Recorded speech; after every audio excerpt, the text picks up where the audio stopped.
Varicose veins కి సరైన చికిత్స కోసం సంప్రదించండి ఎవిస్ హాస్పిటల్. నమస్కారం. విష్ణు పురాణం 13వ భాగంలోకి వచ్చాం. ఇంతకు ముందు భాగంలో బలరాముని వివాహ ప్రస్తావన తెలియజేసినాం కదా. అయితే ఈ రైవతకుడు అంటే ఇక రేవతీదేవి యొక్క తండ్రి అయిన కకుద్మిని రైవతకుడు అని కూడా అనేవారు. ఈయన రాజ్యం చేయకుండా బ్రహ్మ దగ్గరికి వెళ్ళటం వల్ల అప్పుడు తెలుసుకున్నటువంటి పుణ్యజనులనే రాక్షసులు ఏకమై కుశస్థలిని ముట్టడించారట ఆయన రాజ్యాన్ని అనమాట.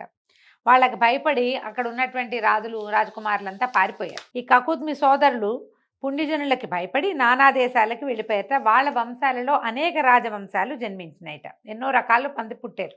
నభగుని కొడుకు నాభాగుడు. అతను బుద్ధిమంతుడు, పరాక్రమవంతుడు, భూమిని నీతి నియమాలతో ఎదురు లేకుండా ఏలిన మహారాజుగా ఉండేవాడు. ఈ నాభాగుని కుమారుడే అంబరీషుడు. మనకు తెలుసు కదా అంబరీషోపాఖ్యానం.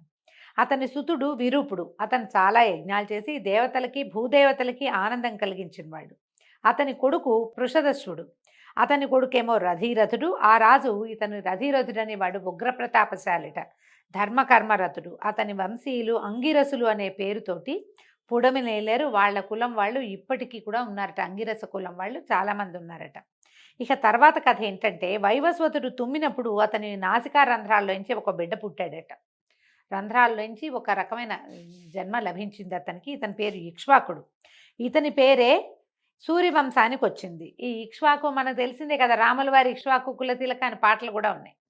ఆ ఇక్ష్వాకుకి ఎంతమంది కుమారులు? 100 మంది కుమారులట. కుక్షి, వికుక్షి, దుందుడు అనే ముగ్గురిని రాజసేవ యందు వినియోగించి అయోధ్యని రాజధానిగా తీసుకుని ఇక్ష్వాకుడు తండ్రిని మించిన ధార్మికుడయి అపర పరాక్రమంతో, ఎంతో అత్యద్భుతమైన పరాక్రమంతో భూమిని ఏలాడట ఆయన.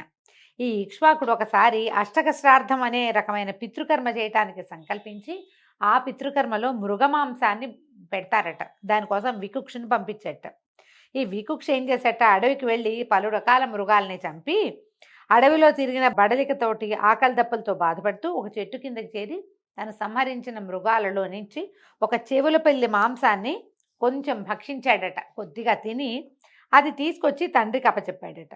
అయితే ఏమైంది, ఈ కులగురువైన వశిష్ఠుడు, రాముల వారికి కులగురు వశిష్ఠుడు, ఈయన ముందు నుంచి ఉన్నాడు. ఇక్ష్వాకు కాలం నుంచే వశిష్ఠ మహర్షి ఉన్నాడు.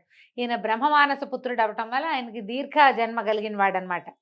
అది అశుచిగా భావించి ఏం చెప్పాడట, రాజా నీ కొడుకు అడవిలో తిరిగి మృగాలన్నిటి చంపి చెవులపిల్లి మాంసాన్ని తిన్నాడు, అది మిగిలింది తెచ్చి నీకు ఇచ్చాడు, ఎంగిలి పదార్థాన్ని పితృకర్మకి ఉపయోగించకూడదు కదా, మరి నువ్వు చూడు ఇది అశుచి అనేది ఎట్లా ఉపయోగపడిస్తావు అని కేకలేశాడు. అది విన్న తర్వాత ఇక్ష్వాకుడు కోపించి కొడుక్కి చీవాట్లు పెట్టి తనే అడవికి వెళ్ళి మృగాల్ని చంపి మాంసం తెచ్చి వశిష్ఠాదుల మెప్పుతోటి ఒక పితృక్రియ, ఇదేదో ప్రత్యేకమైన క్రియ అండి. సాధారణంగా మాంసం తింటారు అలా చెప్పలేం మనం. వీళ్ళు ప్రత్యేకంగా కొన్ని విధులలో మాత్రమే ఇది జరిగేదట. కృతయుగం నాటి గాథ కాబట్టి దీని మీద మనం లాజిక్ తోటి మాట్లాడకపోవటమే మంచిది. అయితే ఈ శశమాంస భక్షకుడైనటువంటి వికుక్షిని శశాదుడు అనే పేరుతోటి పిలిచేవాళ్ళట. తండ్రి తర్వాత పరిపాలకుడై ధర్మ మార్గాన ఏలుబడి సాగించాడు. అశ్వమేధ యాగాలు నిరాటంకంగా చేశాడు. శత్రువన్న వాడిని నామరూపాలతో కూడా ఉంచలేదట. అట్లా విరాజిల్లి పురంజయుడు అనేటువంటి తన కొడుక్కి పట్టం కట్టి ఆయన తపశ్చర్యకి వెళ్ళిపోయాడు. మనం ఈ రాజుల గాథల్లో ఇదొక విచిత్రమైన విషయం చూస్తామండి. వీళ్ళు ఎంత బలము, పరాక్రమము, శౌర్యము ఎంత చూపిస్తారో, ఎన్ని రకాల యుద్ధాలు చేస్తారో, ఎంత రాజ్య వ్యాప్తి చేస్తారో, ఎన్ని యజ్ఞాలు హోమాలు చేస్తారో. ఒకే ఒక్క రోజుతోటి కుమారుడికి పట్టాభిషేకం చేయటం, మర్నాడు నారబట్టలు కట్టుకుని వెళ్ళిపోతారండి. నిన్నటి దాకా అంత తీవ్రమైన అధికార దాహంతో ఉన్నట్టుగా ఉన్నవాళ్ళు ఒక్క రోజులో వాళ్ళ ప్రవృత్తిని మార్చేసుకుంటారు. సంసార లంపటాన్ని వదిలిపెట్టేయగలుగుతారు. ఈ రకమైన డిటాచ్మెంట్ తెలుసుకోవటం కోసమే మనం పురాణాలు వినాలి. పురంజయుడు ఎలాంటి కష్ట నష్టాలు లేని విశిష్ట ధర్మ మార్గాన దొరతనాన్ని చెల్లించాడు. ఆ కాలంలో సురులకి అసురులకి ఘోరమైన యుద్ధం జరిగిందట, దేవతలకి రాక్షసులకి. ఈ సురులు అంటే దేవతలు అసురుల ధాటికి ఆగలేక వైకుంఠానికి వెళ్ళిపోయారట. విష్ణువుని దర్శించి శిరస్సులు వంచి నమస్కారాలు చేసి, రాక్షసుల వల్ల నానాబాధలు పడుతున్నాం తండ్రి, వాళ్ళు మమ్మల్ని చావుగొట్టి చెవులు మూసారు, మామూలుగా లేదు, మేము పారిపోయాము మా ఇళ్ళు బాకిళ్ళు వదిలిపెట్టి అని పదే పదే గోడు వెళ్ళబోసుకున్నారు. ఆయన ఏమన్నట్ట, ఇవి విచారించి, నాయన ఆలోచించకండి, నా అంశతో తేజస్సుతో విరాజిల్లుతున్న రాజు పురంజయుడు, వెళ్ళి అతని సహాయాన్ని కోరండి. నా క్షేమం కోరి అదే మీకోసం ఆ రాజు ఈ రాక్షసులందరినీ ఖండిస్తాడు, వెళ్ళండి అని చెప్తే వీళ్ళు ఏం చేశారట, ఈ సాకేతపురానికి వచ్చి పురంజయుడిని చూసి, రాజా రాక్షసులతో పోరు, నిలవలేక వైకుంఠానికి వెళ్తే విష్ణుమూర్తిని ప్రార్థిస్తే ఆయనేమో నీ దగ్గరికి వెళ్ళమన్నాడు, నీ సహాయమే మాకు క్షేమంకరం అని చెప్పాడు, మాకు అభయం ఇచ్చి మా స్థానాలు మాకు వచ్చేలాగా చెయ్యి అని ప్రార్థించారట. ఇప్పుడు ఈయనకి ఒక విచిత్రమైన నిర్ణయానికి వచ్చాడు పురంజయుడు.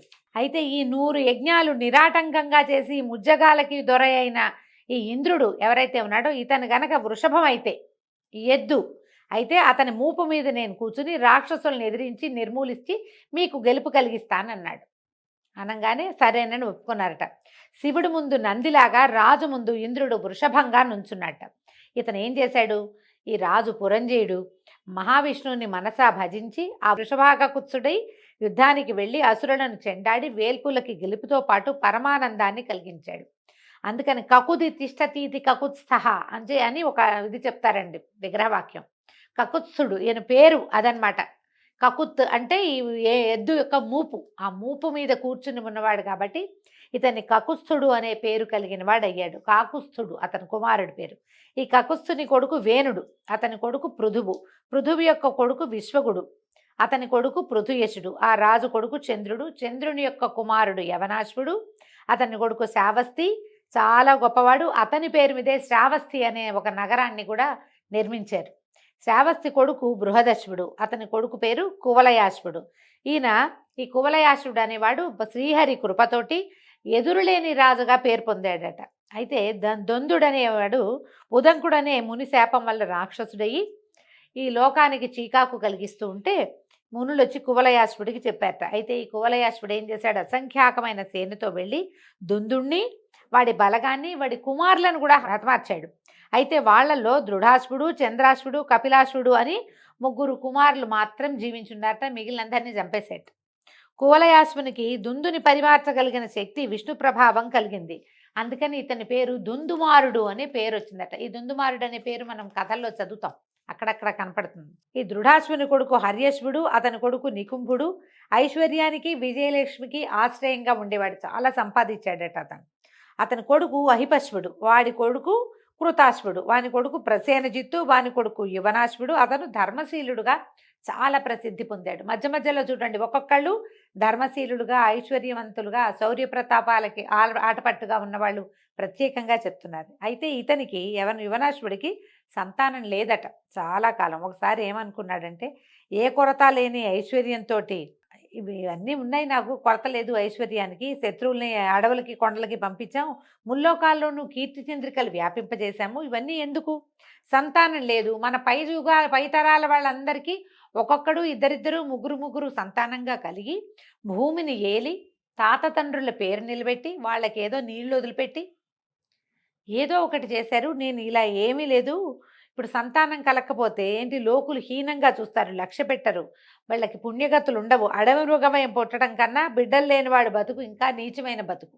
సంతానం లేకపోతే తాతలు తండ్రులు పితృలోకాల్లో మన కోసం ఏడుస్తూ ఉంటారు, వీళ్ళ వల్ల మాకు సంతానం కలగలేదు, మాకు నీళ్ళు వదిలేవాళ్ళు లేరని. అందుకని ఇలా ఆలోచించి యువనాశ్వుడు అనేవాడు ఏం చేశాడట, రాజభారం మొత్తాన్ని మంత్రులకు అప్పచెప్పేసి భార్యాసహితుడై అడవికి వెళ్ళిపోయాడట. చాలామంది మునులు అతన్ని చూశారు, ఏమిటి ఇతను ఇట్లా ఎందుకు రాజు ఇట్లా వచ్చాడని.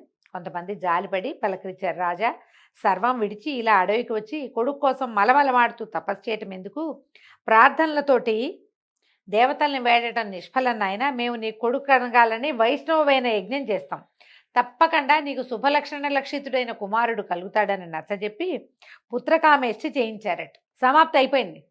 యాగం అయిపోయాక మంత్రపూతమైన నీరు ఒక పాత్రలో పెట్టి దాన్ని వేదిక మీద పెట్టారట. అందరూ నిద్రపోయారు. ఇంకప్పటికి చాలా అర్ధరాత్రి అయిపోయింది. ఆ మొత్తం యజ్ఞజలం అంతా ఒక చోట చేర్చి నిద్రపోయారు.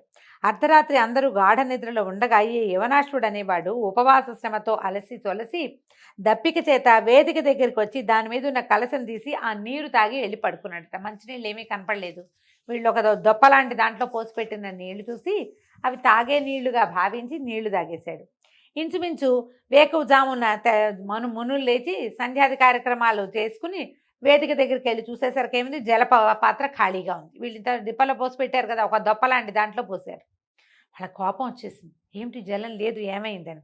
సంతతి కలగాలని ఎంతో శ్రమపడి పుత్రకామేష్టి చేసి రాజపత్నికి ఇవ్వడానికి వచ్చిన మంత్రోదకం తాగినటువంటి ఆ మూర్ఖుడెవడో చెప్పాలి మాకు, ఆ మూర్ఖుడెవడో తెలియకపోతే శపిస్తామని గట్టి గట్టిగా అరిచారు. అరిచేసరికల్లా ఈ రాజుగారికి అర్థమైంది తను తాగింది మంత్రజలం అని.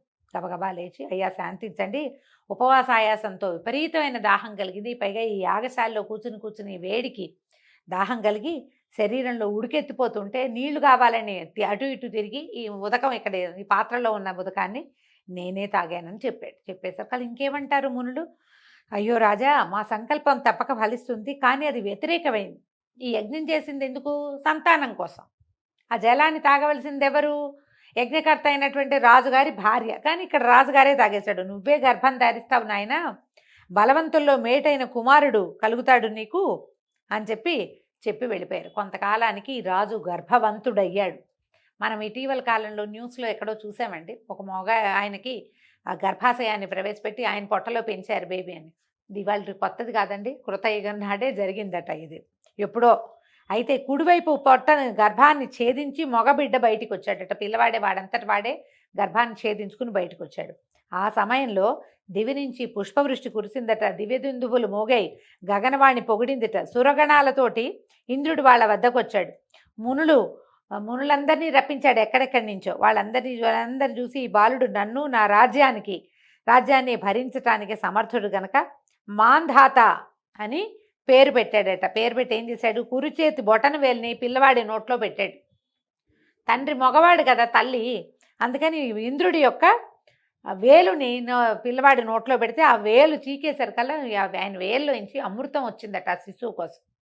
అదే ఉగ్గుపాలుగా జన్మించాడు. అట్లా 12 సంవత్సరాలు అమృతాన్ని పట్టించాడట ఇంద్రుడు ఈ కుర్రవాడికి. అలా 12 సంవత్సరాలు కాగా మాంధాత 7 దీవులతో అలరారుతున్న భూమిని కైవసం చేసుకుని ఏకఛత్రంగా పరిపాలించేటువంటి చక్రవర్తి అయ్యాడు.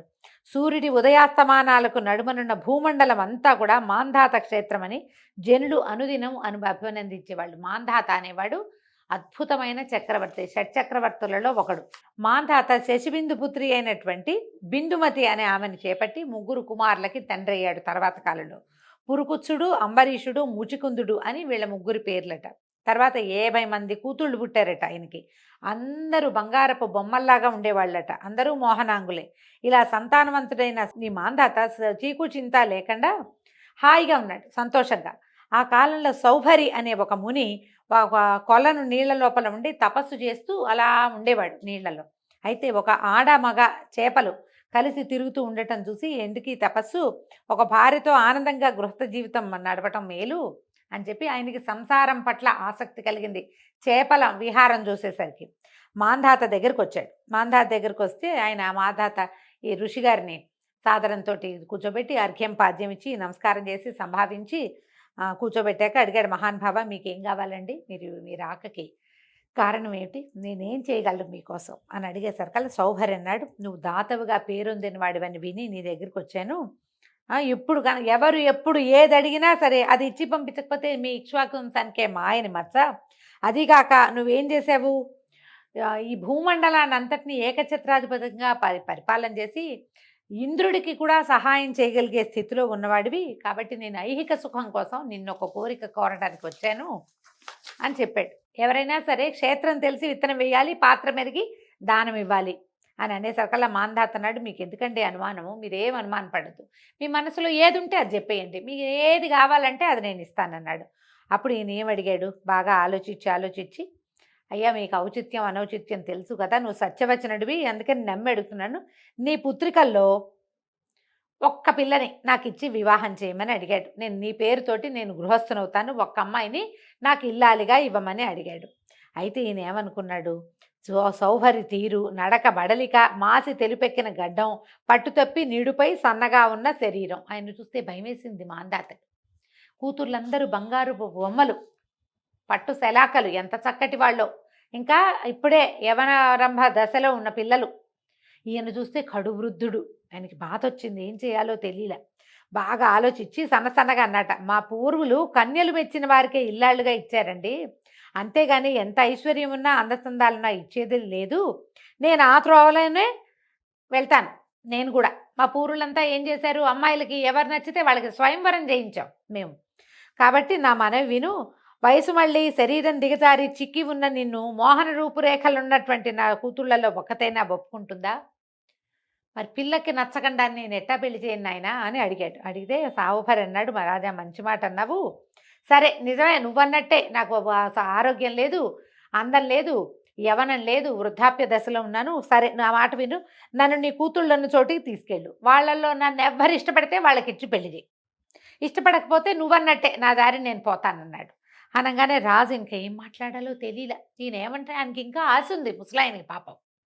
కడువృద్ధుడుగా ఉన్న సౌభరికి ఇంకా ఆశ ఉంది ఎంతో కొంత. సరే ఏం చేశాడు, ఇక అంతఃపుర కాపరిగా ఉన్న వాడిని ఒకడిని పిలిచి రప్పించి, ఈ మునీంద్రుణ్ణి అమ్మాయిలున్న చోటకి తీసుకెళ్ళు, వాళ్ళలో అమ్మాయిల్లో ఏ ఒక్కరితే అయినా ఈయన్ను చూసి ఇష్టపడితే ఇద్దరికి పెళ్లి చేస్తాను అని చెప్పాడు. అయితే ఈ కాపరి ఏం చేశాడట, వాళ్ళు కన్యాకామణులు ఉన్నటువంటి అంతఃపురానికి ఈ సౌభరిని తీసుకుపోయాడు. అక్కడికి వెళ్ళంగానే సౌభరి నరసురగణాల్లో ఏ ఒక్కరికి లేని అందచందాల రూపుతోటి మారిపోయాడట.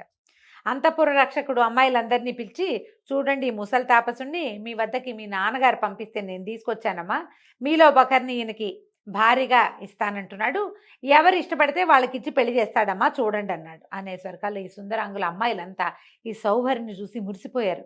నేనంటే నేను, నన్నంటే నన్ను అని ఒకరిని మించి ఒకళ్ళు వాదులాడడం మొదలుపెట్టారు. ఈ కాపరి పరిగెత్తుకుంటూ రాజుగారి దగ్గరకు వచ్చాడు. ప్రభు, నీ కుమార్తెలందరూ ఆ మునిని చూసి ఒకరితో ఒకరు వాదిస్తున్నారు, నేనంటే నేననేసరికల్లా ఈయన ఆశ్చర్యపోయాడట. మాంధాత కడువృద్ధుడైన సౌభరి కన్యకలని ఎట్లా మోహింపజేశాడు, ఆయన తపశ్చర్య ఏమిటి, ఆయన తపశ్శక్తి ఏమిటి అని ఆశ్చర్యపోయి అబ్బురపడి ఏం చేశాడట, శుభముహూర్తంలో 50 మంది కూతుళ్ళని ఈ సౌభరి మహామునికి ఇచ్చి వివాహం జరిపించేశాడు. సమృద్ధిగా వస్త్రాదులు అన్నీ దానాదులు ఇచ్చి అనేక సువర్ణమయాలైనటువంటి బళ్ళు, ఇళ్ళు, గోపురాలు ఎన్నో ఇచ్చి మహర్షి వెనక పంపించాడు. అయితే ఈయన ఏం చేశాడట, భార్యలతోటి తన ఆశ్రమానికి వచ్చేసి దేవశిల్పైన విశ్వకర్మను తలుచుకున్నట్టు. ఆయనకి ఏం చెప్పాడు, నేను గృహస్థనయ్యాను, నా భార్యలందరూ మహారాజ పుత్రికలు, దివ్యభోగానుభవం కలిగిన వాళ్ళు, వాళ్ళకి నివసించదగిన రత్నాలు పొదిగిన బంగారు గోడలతోటి మేడలను నిర్మించమన్నాడు. అన్న మరుక్షణం విశ్వకర్మ దివ్యమైన భవనాలు, వాటలో హంసతూలిక తల్పాలు, నిలువుటద్దాలు, పెరళ్లలో పువ్వుల తోటలు, నడబావులు సర్వసమృద్ధిగా రూపొందించి మునికి అప్పచెప్పాడు. సరే సౌభరి పరమ సంతోషంతో తన 50 మంది భార్యల్ని ఆ 50 భవనాల్లోకి ప్రవేశపెట్టాడట. మరి వాళ్ళకి పనివాళ్ళు కావాలి, రాజకుమార్తెలు ఒంటరిగా ఉండగలిగిన వాళ్ళు కాదు. అయితే ఈ పనివాళ్ళుగా వీళ్ళకి చెలికెత్తెలుగా అప్సరసల్ని తన తపశ్శక్తితోటి రావించి భార్యలకి సేవికలుగా నియమించాడు. వాళ్ళకి తగిన అమూల్యమైన ఆభరణాలు కానుగ్గా ఇచ్చాడు. షడ్రసోపేతమైన ఆహార పదార్థాలు ఏ పూట కాపూట పుట్టిస్తూ భార్యలతో ఆరగిస్తూ ఆనందిస్తూ సంతోషంగా కాలం గడుపుతున్నట్ట. అక్కడ మాంధాత మహారాజు ఏమనుకుంటాట, కందమూలాలు కాయలు పళ్ళు తింటూ ఆకలితోటి నలుగుతూ ఒడలు జారి ఉన్న తపస్వికి కుసుమ సుకుమార మూర్తులను ఇష్టభోజనాలతో పుష్టిగా ఉన్న వారి కూతుళ్ళని, నా కూతుళ్ళని ఇల్లాళ్ళుగా ఇచ్చాను, వాళ్ళ స్థితి ఎట్లా ఉందోనని భార్యతో కలిసి కొంతమంది పెద్దవాళ్ళతో కలిసి సౌభరి ఉన్న అడవికి వెళ్ళాడట. అక్కడ చూస్తే ఆశ్చర్యపోయేట. దివ్యరత్న స్థగిత కాంచన భవనాలు, విరబూసిన పూదీకలతో, ఆరపండిన పండ్లతో, కోకిలల కలకలారావాలతో, నెమళ్ల క్రేంకారాలతో, కనుల పండువుగా వీణులు విందుగా ఉన్న తోటల్లో, నవవికసిత పద్మాలతో, బొయ్యారపు నడకల రాయించలతో, చూడముచ్చటగా ఉన్న జలాశయాలు, ధనధాన్య సమృద్ధితో పరమానందమూర్తులైన 4 వర్ణాల వారి నివాసాలు, దివ్యమంగళ వాద్యాలతో అమరగీతాలు కలదైనటువంటి త్రిభువన లక్ష్మికి కాపురమై ఉన్న సౌభరిపురం కనిపించింది. ఈయన ఏం చేశాడు, 50 మంది భార్యల కోసము అన్ని వర్ణాల వాళ్ళని సృష్టించి పెట్టాడు. దాన్ని చూడంగానే ఈయనకి ఆశ్చర్యం వేసిందట. ఇదేమిటి, ఇక్కడ ఊరే లేదు, ఇదేదో ఇంద్రపురిని తలదన్నే లాంటి వైభవంతో ఇంత పెద్ద నగరం ఎట్లా వచ్చింది, దేవతా సృష్టిలాగా ఉంది, ఎవరు ఏమిటి అని లోపలికి తెలుసుకుని ఆశ్చర్యపోయాడట. సౌభరి తపశక్తితో ఏర్పడిన పురం ఇది. అలా వెళ్ళి అల్లుడిని చూసి నమస్కరించి ఆయన సూచనను అనుసరించి సముచితమైన ఆసనం మీద కూర్చున్నాడు. సంతోషించాడనమాట ఆయన. అన్ని రకాల కుశల ప్రశ్నలు అయ్యాక మా అమ్మాయిలను చూస్తానండి అని అడిగితే, ఓహో లక్షణంగా వెళ్ళండి, వేరువేరు మేడల్లో ఉన్నారని చిరునవ్వుతో చెప్పాడట సౌభరి. ఇక ఆయన ఒక్కొక్క మేడలోకి వెళ్ళి ఒక్కో కూతుర్ని చూసి ఎంత ఆశ్చర్యపడాడు. తనకి పట్టపురానికంటే భూమండలానికి రాజైన తన దగ్గర కంటే తన కూతుళ్ళు ఇక్కడ మహావైభవంతో విలాసంతో ఉన్నారని ఎంత ఆశ్చర్యపోయారో. సరే తీసుకెళ్ళి పెద్ద కూతురు దగ్గరికి వెళ్తే ఆ అమ్మాయి ఇట్లా ఉయ్యాలలో బంగారపు ఉయ్యాలలో ఊగుతోందట. తండ్రిని చూసి పరిగెత్తుకొచ్చిందట. తన కేళి సౌధానికి తీసుకుపోయింది. యోగక్షేమాలు అడిగింది. అప్పుడు అడిగాడట, అమ్మా నువ్వు మీ చెల్లెలు క్షేమంగా ఉన్నారా? నీ భర్త మిమ్మల్ని చూస్తున్నాడు అంటే అన్నీ బాగున్నాయి. నిన్ను నిన్ను నువ్వు రోజువారీ నిన్ను చూడలేకపోతున్నామన్న దిగులు తప్ప ఏమీ లేదు. మమ్మల్ని అందరినీ మీ అల్లుడు ఎంతో సంతోషపెడుతున్నాడు. మేమందరం హాయిగా ఉన్నాము అని చెప్పేసరికల్లా పైగా ఏంటంటే ప్రతి మందిరంలోనూ ఉన్నాడని కాదు, నా మందిరంలో ఎప్పుడు నా మందిరంలోనే ఉండి ఎంతో సంతోషపెడతాడంటే ఈయన ఆశ్చర్యపడి ఇదేంటి ఒక్క పిల్ల మందిరంలోనే ఉంటే ఈయన పెద్దమ్మాయి మందిరంలోనే ఉంటే మిగిలిన అమ్మాయిలంతా ఏమైపోతారు అని ఆశ్చర్యపోయి భయపడ్డాడు. అమ్మో మిగిలిన చిన్నపిల్లలంతా పెద్దమ్మాయి దగ్గరే ఉంటే చిన్నపిల్లలంతా బాధపడుతున్నారేమోనని రెండో కూతురు మేడకెళ్తే అది ఇంకా బాగుంది. ఆ మేడ ఆ కూతురు ఇంకా సంతోషంగా ఉంది, ఇంకా ఉత్సాహంగా ఉంది.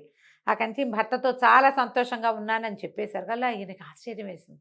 పెద్దమ్మాయి ఏమో భర్త నా దగ్గరే ఉంటాడంటోంది, చిన్నమ్మాయి కూడా అటగే అంటోందని 50 మంది కూతుళ్ళని చూసి ప్రతి వాళ్ళ దగ్గర భర్త వాళ్ళతోటే ఉంటాడని తెలుసుకుని ఆయన ఒక తపశ్శక్తిని మెచ్చుకుని ఆయన దగ్గరికి వెళ్ళి చెప్పాడట, నా కుమార్తెలు నిన్ను వరించి ఎంతో సంతోషంగా ఉన్నారు. ఆడబిడ్డల్ని ఇంత మితిమీరి ఎంతోమంది 50 మంది అమ్మాయిల్ని కన్నా కూడా వాళ్ళ బాధ కాకుండా బరువు బాధ లేకుండా ఆనంద ఫలం పొందిన వాడిని అయ్యాను నాయన అని అనేక విధాలుగా ప్రశంసించి ఆడపిల్లలకి ఎన్నో ధనకనక వస్తువాహనాలు తన వెంట తెచ్చినవన్నీ బహుమతులుగా ఇచ్చి సుఖంగా ఉన్నారు. వాళ్ళు కొంతకాలానికి సౌభరి యందు రాజుగారి మాంధాత గారి కుమార్తెలకి 150 మంది కొడుకుల్ని కన్నారట.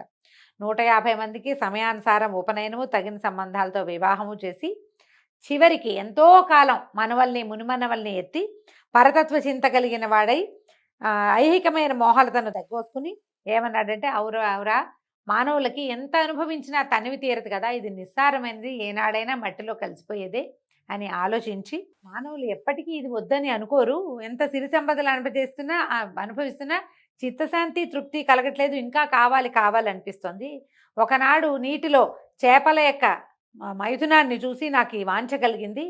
ఒక్క కన్యను కోరితే పక్క మిగిలిన కన్యలందరినీ కూడా పెళ్లి చేసుకోవాల్సి వచ్చింది. వాళ్ళందరికీ గృహాలు, ఇళ్ళు, వాకిళ్ళు, సేవలకి దాసదాసి జనము ఇన్ని కావాల్సి వచ్చాయి. నా తపశ్శక్తి అంతా వాటికి ధారపోసాను. ఈ సంసార బంధం మామూలు బంధం కాదు. కొడుకులు, కోడళ్ళు, మనవలు తెగ పెరిగింది. వాళ్ళ రక్షణకేమో ఆస్తిపాస్తుల సంపాదన. ఇట్లా ఈ కాలమంతా వృధా అయిపోయింది. ఇంకా చాలు అని ఆలోచించి తన 20 మంది భార్యల్ని తీసుకుని అడవికి పోయి చాలా కాలం తపస్సు చేసి చివరికి సన్యసించి విష్ణుభక్తి పరాయణుడై కాలానుసారం శరీర త్యాగం చేసి మోక్షం పొందాడు. ఈ సౌభరి కథ రాసినా, చదివినా, వినినా, చెప్పినా సిరి సంపదలతో సుఖజీవనము, శరీర త్యాగమైన తర్వాత మోక్షము కలుగుతాయని పరాశరుడు మాంధాత యొక్క పుత్ర సంతానాన్ని గురించి చెప్పాడు. ఇది కూతుర్ల కథ చెప్పారు కదా. ఇక రేపు మాంధాత యొక్క పుత్ర సంతతి వాళ్ళు ఏ రకంగా భూమిని పరిపాలించారో రేపటి భాగంలో తెలుసుకుందామండి. నమస్కారం.